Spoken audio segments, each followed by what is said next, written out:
If I may ask the first question, President Trump seems to have settled on 10 to 15% tariffs. Keeps changing. Keeps changing, but... Not sure what the final figure will be. So, number one, what are we going to do domestically in order to prepare for these uncertainties? And number two, actually internationally. We have long been told that Singapore is a small country and that we are a price taker.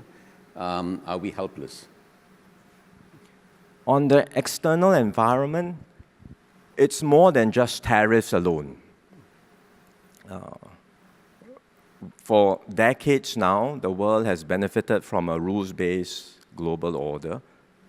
And it's an order that's been underwritten by American leadership, especially after the end of the Cold War, that provides stability, predictability, a framework for countries to work with one another. And it has benefited countries around the world, including the US. But America now, more and more, and this goes beyond the president himself or this particular administration, but we can see the trends unfolding over the years, and I believe the trend will continue. The sense in America that they are paying too high a price to be the one bearing the cost of upholding such a global order, and they are pulling back. And critics of the system may say, well, this is well and good, but the reality is there is no country that can replace the US. It's not just America alone, it's America's network of allies and partners. There's no one that can replace, there's no one that is able to, no one that is willing to. And so if this trend continues, we will end up with more chaos in the world. It's bound to happen. There's no leadership. It's going to be messier. It will be a world that is more conflict-prone, more difficult to navigate, more fragmented, and less able to come together to deal with global challenges. So that's the world that is likely to unfold before us, and we have to brace ourselves for a bumpier ride. Where the economic uncertainties are concerned, we are doing everything we can. Gan Kim Yong and his team have been hard at work. He's truly our task force man. I mean, you see him flying around all the different places, negotiating with countries. He was just in the US. I think he's back today, and he's speaking to you this afternoon, after flying back from America this morning. And they are working hard to secure deals for Singapore, to expand our cooperation with different partners. They are focused on the immediate concerns, what we can do to take targeted measures to support businesses and workers, for example, given the uncertainties, preparing drawer plans in case the economic situation gets worse. But beyond dealing with the immediate, there is also a need for the task force and for us as a government and as a society to think about how we better prepare Singapore for a very different environment. And so we will need to update and refresh our economic strategies for a changed world. The task force is thinking about how best to do this, and they will be making some announcements in due course, so I best not steal their thunder and let them announce what they plan to do. On the point that you asked, are we helpless?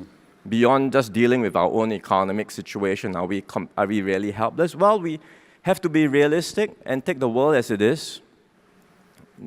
And not much we can do to change these large, powerful forces. But at the same time, we are not passive bystanders. We have agency to shape our own destiny, and there are several things we can do. One, we can and we are working with like-minded countries to strengthen multilateral institutions today. And this is not just talk. Actions are happening, and actual work is taking place. Painstaking work, but important work. For example, the WTO is of utmost importance in having a rules-based framework for free trade. Many things are not working well in the WTO. And without American leadership, it's not so easy to move. But there are other like-minded countries like us who would like to make things happen. And so we've been working with them, for example, to complete a set of digital rules, the first ever set of digital rules for digital trade with other countries, and we've made progress there. The dispute settlement system in the WTO is not working, and we have worked with other like-minded countries to come up with an interim arrangement. So these are actions we can do to uphold and strengthen multilateralism, keep things moving forward in the right direction. Second, we can work with like-minded countries to strengthen partnerships, bilaterally and in different groupings. So we are doing that with countries where we may not have such close links, for example, in Africa, in Latin America, in the Middle East. I think there's a lot of potential for us to do more with these regions. We are also working beyond just countries and regions, different groups. How can we foster closer links between different groups? And one very promising initiative is for the CPTPP, the Comprehensive and Partnership, Trans-Pacific Partnership, to forge close links with the European Union. We were amongst the first few countries to push this idea, to advance this idea, and it's gained a lot of traction because the Europeans can see the trends. They like to work with like-minded partners to strengthen trade. Members within Asia, Asian members of the CPTPP, like ourselves and others, are keen to advance the idea. So talks are happening at the ministerial level, and we hope we can eventually formalize a partnership that will really help to strengthen the framework for trade amongst ourselves. And then thirdly, we can pay close attention to ASEAN, our region, our part of the world. There's still a lot we can do to strengthen and advance ASEAN integration. It does not help that there is a border conflict earlier between Thailand and Cambodia, and I'm glad that with Malaysia's mediation, things have calmed down, both sides have agreed. I had a chat with Prime Minister Anwar just last night to congratulate him on the successful mediation. We hope the agreement will hold and both sides will do as they commit to and continue with the ceasefire and then open the border and things will progress from here. But there is so much potential for us, so much more we can do to bring ASEAN closer together, to bring down barriers. The tariffs amongst ASEAN are practically zero, but all the businesses here who have operated in ASEAN know that it's not just about tariffs. There are many non-tariff barriers that are makes it extremely hard for businesses to navigate the region.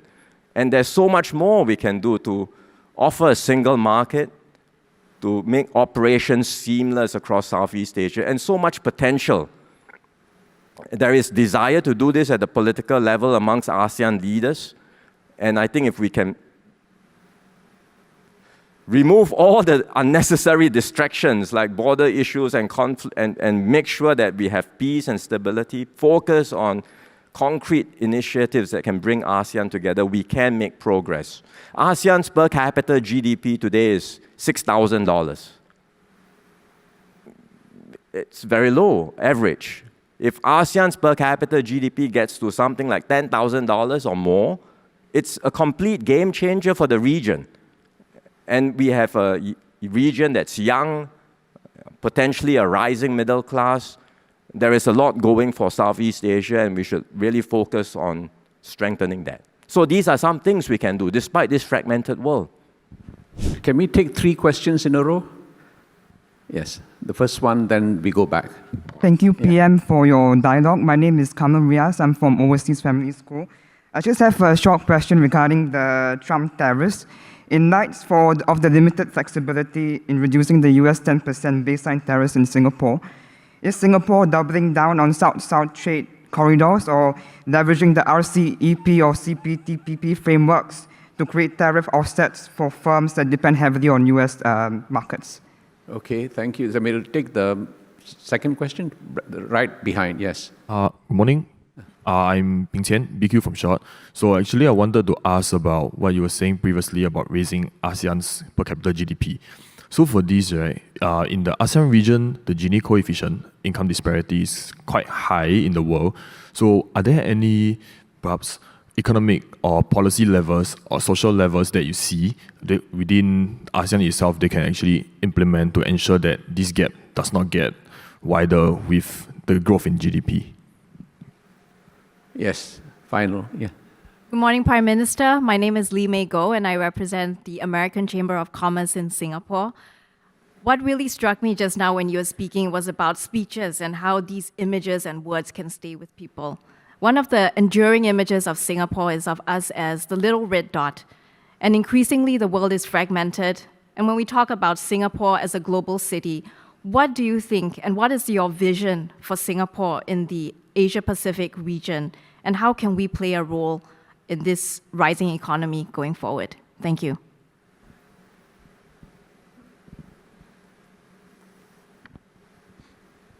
With the US tariffs, will there be opportunities for us with other regions? For sure, that's what I mentioned just now, that we will be looking at strengthening our links with different parts of the world, particularly with areas where we may not be so familiar with, in Africa, in the Middle East, in Latin America, in the Caribbean.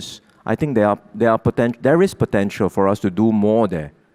And it will require us to step up our foreign policy, which we are doing, but also help businesses navigate these new environments which may be less familiar to us. Businesses in Singapore are, certainly more familiar with operating in Asia, but to go further afield, then it will take more effort, and MTI will have to work closely with SBF, mount new overseas business missions, get businesses to go overseas to these places, understand the environment, and then think about how we can foster closer economic collaboration. So certainly there is an opportunity there. But I would say the trade and investment relationship with America, even with the tariffs, remain important. If it's a baseline tariff rate, which we have, whether it's 10%, whatever the rate is, and it applies across the board, and we are at the baseline rate, we would, it's not ideal, but we can live with it. We would prefer to have zero tariffs, of course, but if it's the baseline rate, then we are at the lowest category. We can live with it, and we can still do business, and there will still be many opportunities for trade and investments with the US, because whatever is happening in America now, the economy is still resilient, and there are still tremendous innovation happening in American companies. And so there will still be opportunities there. With ASEAN, of course, as I said just now, it will be an area of renewed focus and priority for us to help grow the ASEAN economic pie further. And in the process of growth doesn't always translate into uplifting of the poor, but it does help when you have a bigger pie. How individual countries, what they do to take their own actions to uplift the poor, I think we have to leave to ASEAN governments. We can share our experiences, we can share best practices, which we do, but eventually individual governments will have to do their part, as we are trying very hard to do in Singapore too, to bring down our Gini coefficient. And you will know that in Singapore, we have been able to make progress. Over the last 10 years, our Gini coefficient has steadily been coming down, and it's at its lowest in quite a while. So likewise, we hope other countries will do the same. And with a growing pie, when ASEAN's growth is at 4, 5%, it will help. But if ASEAN's growth is at 6, 7% a year, for many of the developing countries in ASEAN, it will be a big help. It will help uplift many people, many of the lower income workers and families in our ASEAN, amidst ASEAN neighbors. So that's certainly our focus, to strengthen integration, to really help ASEAN get to the next frontier. And then finally, on how American companies, or what role Singapore can play in this new environment, as I mentioned just now, the world will be more contested, it will be more fragmented, but it will still be a globalized world, a different kind of globalization, perhaps, but I don't see countries all becoming self-sufficient. It's not possible. The trade and investment links are so intertwined and there's so much interdependencies now. It's not possible to see how we can just simply decouple completely. Will we move further apart into different groupings, different blocks? Yes, I think that's very likely to happen. Will there be a complete severing? I can't see that happening. I mean, if it happens, the world is in big trouble. So I think there will still be trade, there will still be investment links tying up country, but the supply chains will be reconfigured. The trade flows will evolve. The investment flows will evolve. And in this global network, as I said, there will be a few cities, a few places that stand out. Places that investors want to be, places where businesses say it's a place that's sought after, where people would like to come to. And we want to be, Singapore would want to be such a shining node in the global network. And we can make it happen. We already are in many ways successful because of our track record, because of our reputation, and we can build on these strong foundations to do even better. Prime Minister, my question is about technology. The world is being transformed by 4 technology: digital, biotechnology, robotics, and artificial intelligence. The question is Singapore well prepared to harness the benefits of technology? And what can we do for persons that will not benefit? I see that already university graduates are finding difficulty in getting jobs. So impact on employment. Sure. Perhaps you can talk about AI also. Yes. Yeah. Well, I think AI will be the defining technology of our time. It's a general purpose technology, just as computers and the internet was. And the thing about technology is this. We get very enamored with countries that are the leaders of the technology, cutting edge technology, frontier technology, who is first. And yes, there will be some rewards that go to countries that are the pioneers and they are first. But in fact, the big advantage of technology is when there is broad-based adoption, when countries really truly harness technology across the entire economy. That's when you reap the real benefits. And you see this across history. The electric dynamo was invented. It took decades before it eventually showed up in manufacturing and in productivity. Or think about the start of the 20th century. Who was the leader in chemicals industry? The pioneers were the Germans. They had the best scientists, they had the best technological edge. But who eventually got the chemical industry going? It was the Americans. They institutionalized chemical engineering in university. They raised skill sets across the board, the broad base of workers, embedded it within industrial processes, and really scaled it in a big way. So with technology, it is not just about cutting-edge frontier, it's about broad-based adoption. And we'll have to think hard about how we do that for AI today. AI, unlike previous waves of technology, is already, how would you put it, quite accessible. Everyone in this room would have had a chance, I'm sure, on your phone to ask ChatGPT or to ask OpenAI, which is embedded in WhatsApp. You can use AI.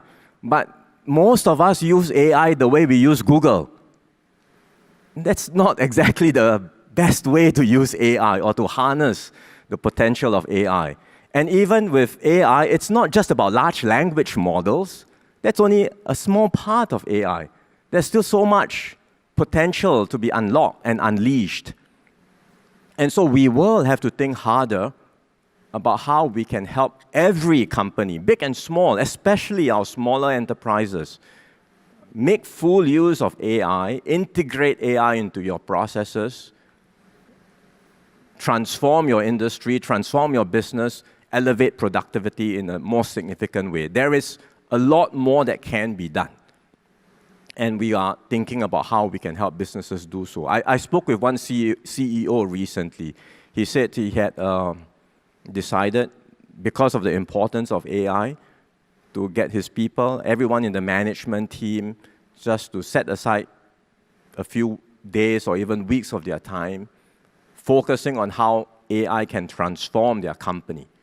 And think through, stop doing the regular work, just think about how AI can be embedded within their work processes, what changes can be made.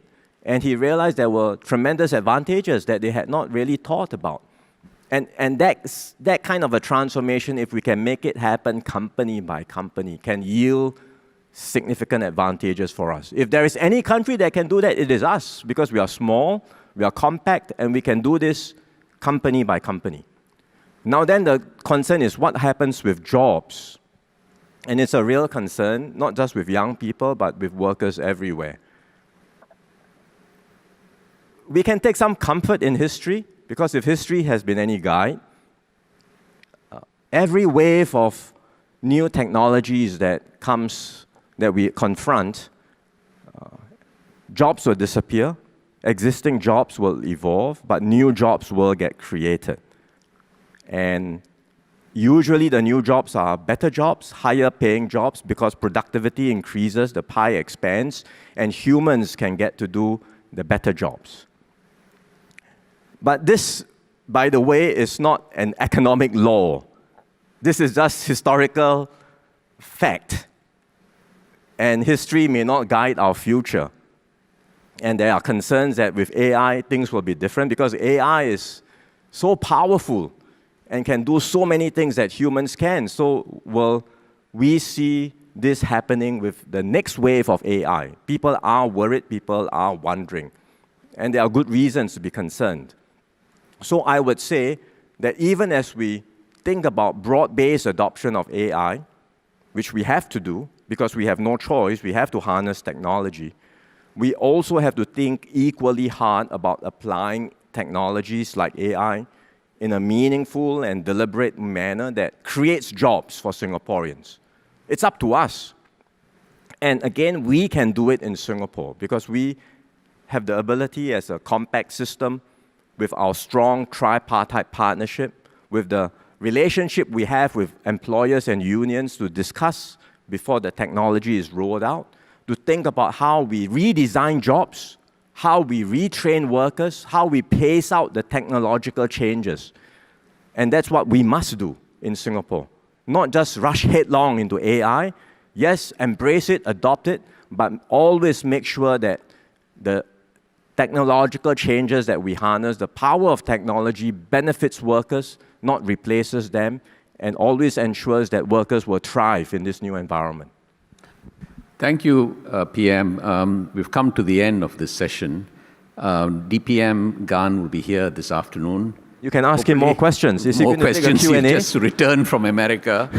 I just messaged him to ask if he had time to nap a little before he comes here.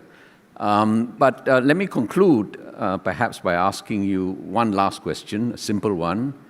Can you let us know what might be your own title for your NDR in 3 weeks' time? Your PPS is not here, so you have to... As I said, it's the last thing that we do.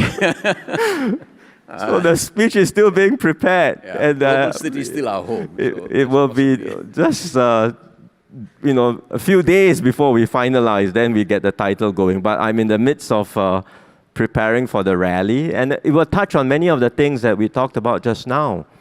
The reality is the world has changed. I talked about this 3 months ago, that we are in a changed world. And since then, all the developments that we have seen around us show that it has just become graver and more dangerous. And the thing is, we hope things will correct in the right direction. We will certainly like to do so. We would like to work with other countries to maintain global institutions, to maintain multilateralism. We do all we can, but we have to be prepared that the fragmentation will continue, the separation will continue, and it will go beyond just one administration. It's a secular trend. We just have to be mentally prepared that this is where we are headed in this new environment. And that's why it requires us to think about what new strategies we will need in Singapore to navigate a very different world. And so I will touch on that in my rally. DPM Gan, I'm sure, will also talk about that because that's very much on our focus. Not just dealing with the immediate concerns, not just dealing with the uncertainties now and the possible slowdown of our economy. That we will do, certainly. But what can we do in the longer term to prepare ourselves and to make sure that Singapore continues to thrive and succeed? There are still many things we can do. Sometimes people, you hear this from Singaporeans, that they feel the big moves have all been done because we went from third world to first. Now we are first. What more can you do? You're already first. All the big bold moves have already been done in Singapore, and not much more we can do to take Singapore forward. And there's such a sentiment. And I think it's a misconception. The journey from third world to first was dramatic. We went from poor to high income. We went from virtually nothing, very few industries, to a very comprehensive economy. That was an exhilarating ride. The delta was significant. You can't have the same delta. If you want the same delta, you have to go back down and then go up again. Who wants to go back down? No one. But does it mean that we can only stay where we are now? No, of course not. We must keep moving forward. There is still room for us to progress, room for us to do better.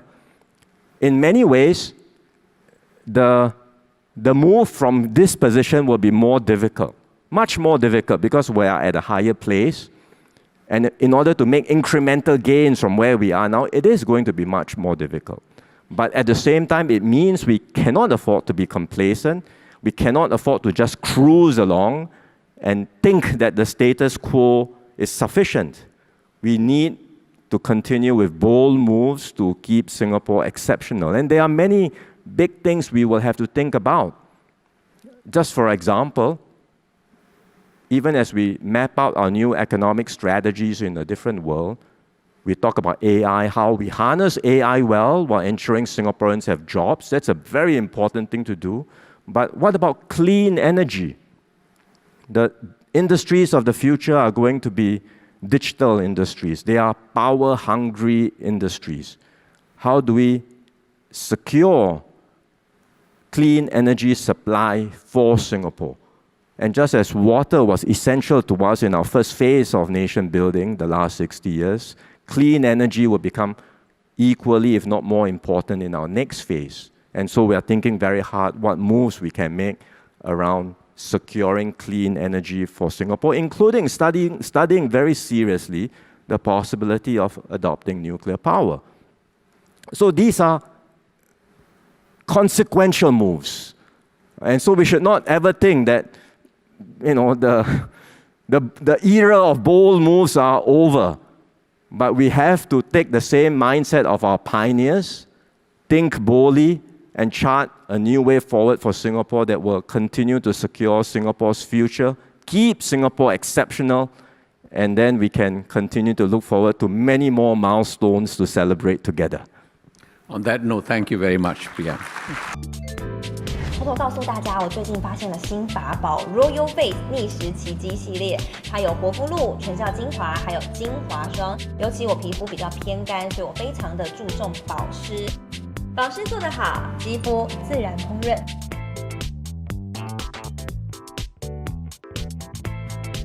提亮膚色更年輕，撫平皺紋超有感，而且氣色變好。用心保養，每天都更美一點。